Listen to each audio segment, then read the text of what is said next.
This is a method to determine food sensitivities. So that means foods that are causing a low grade but still detrimental immune response. If we're sensitive to foods we're eating, it can trigger chronic inflammation, all kinds of skin disorders like acne and eczema, insomnia, anxiety, and it can also get in the way of healing leaky gut. And that's the root cause of why we have the food sensitivities in the first place. So in addition to healing your gut, you want to make sure that the foods and supplements you're eating are not triggering your immune system. So I really recommend checking on a regular basis for food sensitivities. This method isn't an exact science, but it's a really helpful tool, and it's called the Coca Pulse Test. What we're going to do is we're going to measure our pulse response to different foods. Here's why. If we eat something we're sensitive to, it causes a stress response, and that stress response manifests as an increased pulse rate. So if you're familiar with the sympathetic, which is the fight or flight state of our nervous system, and then the parasympathetic or rest, digest state of our nervous system, our pulse increases when we're in a sympathetic fight-flight state. So that's why we have an increased pulse rate if a food is causing our body stress. So first, you're going to need the foods or supplements you want to test yourself for. And you'll also need a stopwatch or your phone with a timer, and because you need to specifically measure a minute. And I recommend you have all the foods, all your materials set out, and you're sitting down and you have everything in front of you because you don't want to be standing up and sitting down in the midst of the test. So the first thing you're going to do is you're going to take your baseline pulse once you've sat down and you're all settled to start testing. So what you'll do is you'll just pull up your timer on your phone, set it to a minute.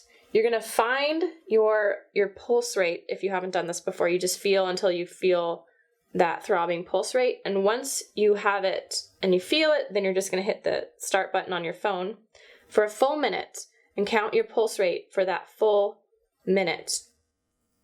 And then you have your baseline pulse. Next, what you're going to do is you're going to take the food in question and you're going to put it in your mouth, and without chewing, but with just tasting it, you're going to hold it there for 30 seconds. So for example, I have hazelnuts here because I know that's a questionable food for me. So I would put a hazelnut in my mouth, hold it there for 30 seconds, and then I would keep it in my mouth while I retest my pulse rate. So again, I would set my timer, I would find my pulse rate, hit start on the timer, and I'm not chewing or swallowing, but I still have the food in my mouth. And I would take my new pulse. Now, if my pulse rate increased for that minute more than 6 beats, then that would indicate that my body is having a stress response. That would mean my pulse is going up, my body is being stressed out by the food that I have in my mouth. So now you know if your body is having a stress response, if it's indicating that it's sensitive to that food. Before you test another food, you're going to want to rinse your mouth out. So I'd recommend having a cup of water and a cup to spit the water into, so you don't have to get up in between the testing, and then you just let your pulse return to baseline. It might take a couple minutes, but check to make sure you're back at baseline before you go and test another food in the same way. You may be thinking, how can just putting something on my tongue and tasting it be the equivalent of actually eating and digesting that food? How does my body know how to respond? So the body's really, really smart. It communicates on all different kinds of subtle and energetic levels that we can't scientifically measure yet, but we do know that the body is responding. Now, it's also important to maintain a neutral mindset as much as possible while you're doing this test. Here's why. We can stress ourselves out with our thoughts in rather significant ways. You've had the experience of where you think of something super stressful and all of a sudden you feel your heart beating and your pulse rate goes up. That is your thoughts creating a stress response. And we don't want that to interfere. So, for example, if you're testing a food that you're really emotionally attached to and you're thinking, oh my goodness, if I am sensitive to this food and I can't eat it, then the world is going to end. My life is going to be over. I don't know how to live without it. You're probably psychologically triggering a stress response there.